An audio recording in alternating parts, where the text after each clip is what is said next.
को चिंता नहीं होती है काल की, भक्तों को चिंता नहीं होती है काल की, क्योंकि उन पर कृपा होती है महाकाल की। सबसे पहले अपने शिव गुरु के चरणों में प्रणाम करती हूँ। आदि शक्ति माँ भवानी के चरणों में प्रणाम करती हूँ। साहब श्री हरेंद्रानंद उनकी धर्मपत्नी नीलम दीदी अनंत के चरणों में प्रणाम करती हूँ। मेरा प्रणाम अपने अपने चरणों में स्वीकार करें। समस्त गुरु भाई बहनों के चरणों में प्रणाम करती हूँ। मेरा प्रणाम अपने अपने चरणों में स्वीकार करें। मैं एक छोटी सी कथा लेकर आई हूँ। मेरी कथा अच्छी लगी तो वीडियो को लाइक करें, चैनल को सब्सक्राइब करें, कमेंट बॉक्स में हर हर महादेव लिखें। महादेव के नाम लिखने से, बोलने से घर में जो भी संकट विपदा आती वो टल जाती। इसीलिए महादेव का नाम लिखे और बोले। चलती हूँ छोटी सी कथा की ओर। एक छोटी सी गांव में एक बेटा बहू रहते थे। बेटा को कुछ दिन पहले उसको देहांत हो गया था। बहू बेचारी गर्भवती थी। वो सारा घर का काम करती और ऑटो चलाती। उसका पति भी ऑटो चलाता था। वही ऑटो उसकी पत्नी चलाने लगी। उसकी पत्नी भी गर्भवती थी। इसी अवस्था में ऑटो चलाती, घर का काम करती। उसकी सास जो थी थोड़ा सा भी अपने बहू पर दया नहीं करती, दया भाव नहीं करती। उस पर अत्याचार करते रहती थी। सारा घर का काम करती। ऐसी हालत में बेचारी फिर ऑटो चलाने जाती। कभी जाती तो 2 पैसेंजर मिलता, कभी 4 मिलता, कभी मिलता ही नहीं। बुढ़िया कहने लगती थी अपनी बहू से कि तुम इतनी पैसा कमा कर लाती है और सारे पैसे क्या करती हो? अपने लिए, अपने बच्चे के लिए इकट्ठा करती है। बहू कहते रहती है, माँ जी मैं एक भी पैसा जमा नहीं करती हूँ। जो भी पैसा कमाती हूँ आपका हाथ में ला कर पकड़ा देती हूँ। तभी बुढ़िया कहती, करम जली, तू तो आते ही मेरा बेटा को खा गई, अब मुझे भी खाएगी। बाकी उसकी बहू बहुत स्वभाव की बहुत अच्छी थी, बहुत भोला भाली थी। बुढ़िया को बात के दिल पर नहीं लेती थी। बुढ़िया के बात को दिल पर नहीं लेती थी और हंसते हुए घर का सारा काम काज करती और ऑटो रिक्शा चलाने चले जाती।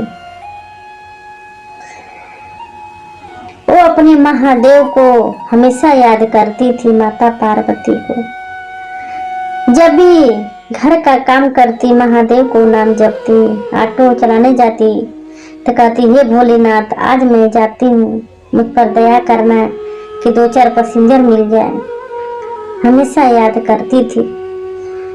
एक दिन ऑटो चला कर गई हूँ, उस दिन 2 पैसेंजर मिला था। बहुत पैसे कम कमाई थी। अपने सास को ले जाकर पकड़ाने लगी। सास पैसे फेंक दी, कहने लगी, करम जली, तुम इतनी पैसे ला कर देती है, सारा पैसा तुम क्या करती है?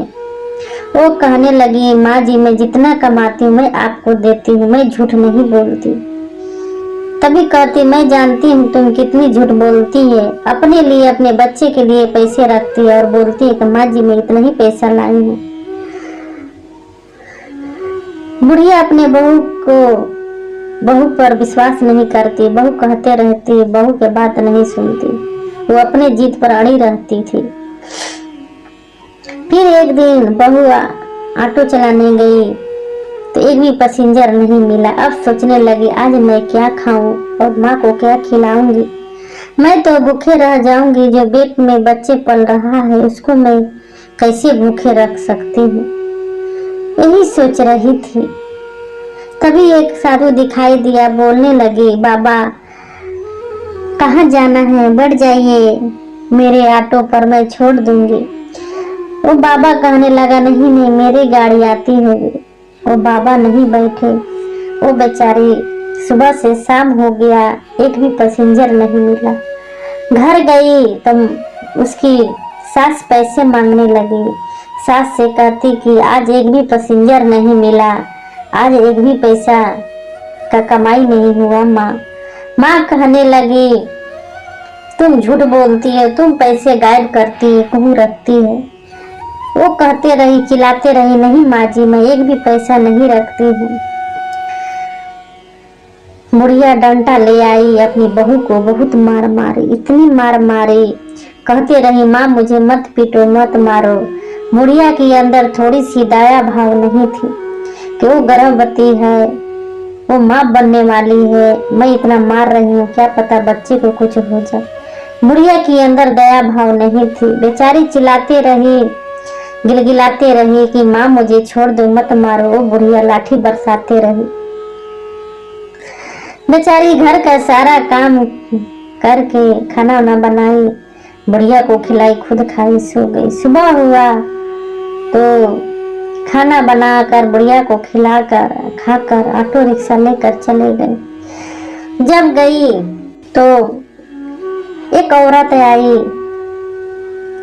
कहने लगी कि तुम ऑटो रिक्शा चलाती है, तुम्हारा पति नहीं है क्या?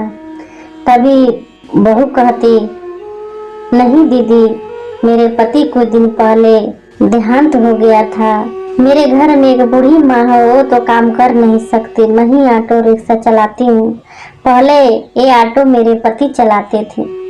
फिर उस औरत ने कहती कि तुम ऐसी अवस्था में तुम माँ बनने वाली हो, तुम ऑटो रिक्शा चलाती हो, ऐसे में तो आराम करना चाहिए, रेस्ट मिलना चाहिए, कमजोर हो जाएगी। तभी बहू कहती, क्या करो दीदी, करना पड़ेगा, पेट के लिए तो करना पड़ेगा, इस पेट में बच्चा पल रहा है, इसके लिए करना पड़ेगा, आगे पीछे कोई नहीं है मेरे सिवा। उस औरत ने ऑटो रिक्शा चलाने वाली को धन्यवाद दी, धन्य हो ऐसी औरत कि गर्भवती होते हुए ऑटो रिक्शा चला रही है। तभी बहू कहती, नहीं नहीं दीदी ऐसे मत बोलो, बैठो, कहाँ जाना है।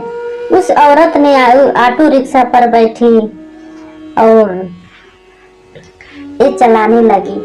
तभी कुछ देर के बाद इसकी पेट में दर्द हो गई, इतनी रोने लगी, चिल्लाने लगी और ऑटो रिक्शा रुक कर बैठ गई।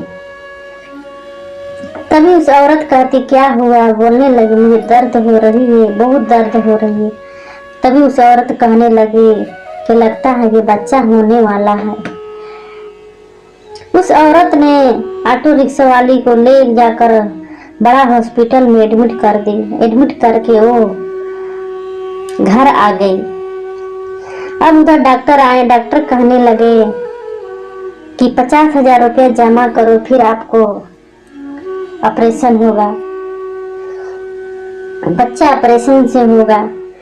वो कहने लगी, मैं बहुत गरीब हूँ, दुखिया हूँ, दुखियारी हूँ, मैं कहाँ से पैसे लाऊंगी? डॉक्टर साहब कुछ कीजिए, मुझ पर दया कीजिए। वो कहने लगा, कोई दया भाव इस हॉस्पिटल में नहीं चलता, जब तेरे पास पैसा नहीं था तो इतना बड़ा हॉस्पिटल में क्यों दाखिला हुई, क्यों एडमिट हुई? छोटा मोटा हॉस्पिटल में चले जाती। इतना बात कहकर नर्स सब उस औरत को, ऑटो चलाने वाली को बाहर कर दिए। वो बेचारी बाहर बैठकर दुख से तड़प रही थी, रो रही थी। तभी फिर उसी ने वही औरत आई जो औरत एडमिट की थी, कहने लगी, तुम यहाँ?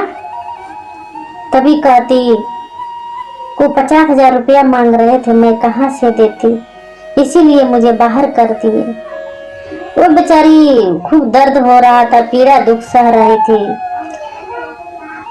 फिर ये औरत ऑटो रिक्शा वाली को महादेव के मंदिर में ले आई। महादेव के मंदिर में गई और दया मांगने लगी कि हे महादेव, माता पार्वती, मुझे दया कीजिए, कृपा कीजिए कि मेरा बच्चा अच्छे से हो जाए। वहीं पर छोटा मोटा नन्हा सा बालक हुआ, बहुत सुंदर बालक हुआ। देखिए, जिसको कोई नहीं होता उसको भगवान होते हैं, भगवान उस पर दया करते हैं। तभी उस औरत ने कही, पूजा तुम ठीक हो ना? तभी रिक्शा चलाने वाली बोली कि आप कौन हैं? आप मेरा नाम भी नहीं जानते, अचानक बोले पूजा। आप मेरा नाम कैसे जाने, कैसे पता चला कि मेरा नाम पूजा है? आप कौन हो? तभी उस औरत ने माता पार्वती में बदल गई, साक्षात दर्शन दी कि मैं कोई नहीं हूँ, मैं माता पार्वती हूँ। मुझे महादेव भेजे थे, तुम महादेव की भक्त थी, इसीलिए महादेव मुझे भेजे, जाओ उसको मदद करो, मदद की जरूरी है। और रिक्शा चलाने वाली वहां पर चरण पटक कर रोने लगी और कहने लगी, मैं धन्य हो गई माँ, मुझे आपको दर्शन पाकर मैं धन्य हो गई। तभी माता पार्वती कहती, धन्य तो मैं भी हो गई ऐसी भक्त पाकर। मैं तुझसे मैं परीक्षा ले रही थी, तुम दुख तकलीफ से लड़ते रहे, इतना दुख पीड़ा हो रहा था, दर्द सहते रहे, तुम इस परीक्षा में पास हो गई। मैं परीक्षा ले रही थी बेटी, जो मुझ पर विश्वास बनाए रखता है, जगाए रखता है, उसे हमेशा मैं मदद करता हूँ, आकर मैं दया करती हूँ उसके साथ, उसका कष्टों को दूर करती हूँ। तुम अपना विश्वास डगमगाने नहीं दी, अपना विश्वास डगमगाने नहीं दी और दुख पीड़ा सहते रहे। धन्य हो ऐसी मैं भक्त पाकर।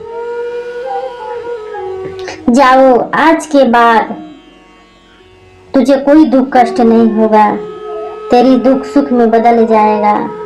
जाओ, जैसे जैसे बच्चे बड़ा होगा वैसे वैसे तेरा घर में अन्न धन भरते जाएगा। अगर कोई दुख भी देगा तो वो पत्थर बन जाएगा, साल भर के लिए वो पत्थर बन के रहेगा। जाओ, मेरा आशीर्वाद तेरे साथ है।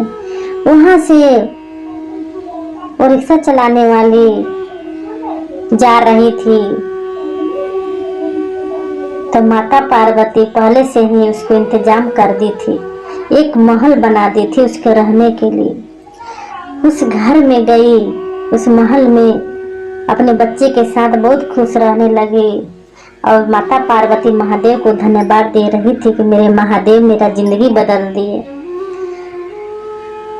तभी बुढ़िया को पता चला कि इसकी महल हो गई, ये सुख से खा रही है, इसके पास बहुत धन दौलत हो गया। बुढ़िया आई कि बहू, मुझे झोपड़ी में छोड़ दिए, तुम घर में रह रही हो, महल में रह रही हो, मुझे बुलाई भी नहीं। तभी कहती कि माँ जी, मैं आपको कैसे बुलाती, मुझे मरने के लिए छोड़ दी थी, आपको अंदर तो दया भाव है नहीं, मुझे अत्याचार करते रही। तभी कहती कि बहू मुझे क्षमा कर दो, मैं भटक गई थी, क्षमा कर दो। सास कहती, बहू मुझे क्षमा कर दो, मैं भटक गई थी, मुझे क्षमा कर दो, इसे अपने घर में रखो, मैं तेरे साथ रहना चाहती हूँ, पोते के साथ रहना चाहती हूँ। तभी बहू कहती, नहीं माँ, आपके लिए इस घर में जगह नहीं है, आपने मुझे बहुत अत्याचार किए हैं, इस छोटा सा नन्हे के साथ भी बहुत अत्याचार किए हैं। तभी बुढ़िया क्रोधित में आ गई, पहले जैसा गुस्सा करने लगी अपनी बहू पर। गुस्से में छड़ी उठाई मारने के लिए, वो पत्थर के बन गई। साल भर के लिए अब पत्थर बन के रहेगी, खूब सुंदर सा मूर्ति बन गई। इधर बहू और बहू के बेटा बहुत खुशी खुशी जिंदगी काटने लगे और महादेव माता पार्वती का छोटा सा मंदिर बनवाई। अब उसी मंदिर में प्रतिदिन माँ और बेटा महादेव माता पार्वती को भोग लगाते, पूजा अर्चना करते और सुखी सुखी जिंदगी जीने लगे। तो देखिए, जितना भी कष्ट मुसीबत आए, दुख आए, कभी ना घबराए। देखिए, वो रिक्शा चलाने वाली को कितना दुख मुसीबत आया, कष्ट आया, आगे पीछे कोई नहीं था, वो भगवान पर विश्वास बनाए रहे। देखिए, माता पार्वती उनकी दुख उबार दी और उसके जीवन में खुशियां लाकर भर दी। हम आपस ही विश्वास बनाए रखें, विश्वास को डगमगाने न दे। मेरे महादेव अवश्य दया करते हैं, अवश्य अपने भक्तों पर कृपा करते हैं। तो आइए भगवान शिव को अपना गुरु बनाए, अपना जीवन धन्य बनाए, अपना जीवन सफल बनाए। मेरे महादेव भव से पार लगा देंगे। ये धरती पर मेरे महादेव जैसे, मेरे शिव जैसे कोई गुरु नहीं है। आइए भगवान शिव को अपना गुरु बनाए, अपना जीवन में उतारे, अपना मन में उतारे और अपने महादेव के चरणों में लगे रहे और जगे रहे। आइए भगवान शिव को अपना गुरु बनाए। मैं अपनी कथा इसे समाप्त करती हूँ। मेरी कथा अच्छी लगी तो वीडियो को लाइक करें, चैनल को सब्सक्राइब करें। फिर मिलूंगी अगले वीडियो में। नमः शिवाय, नमः शिवाय, नमः शिवाय।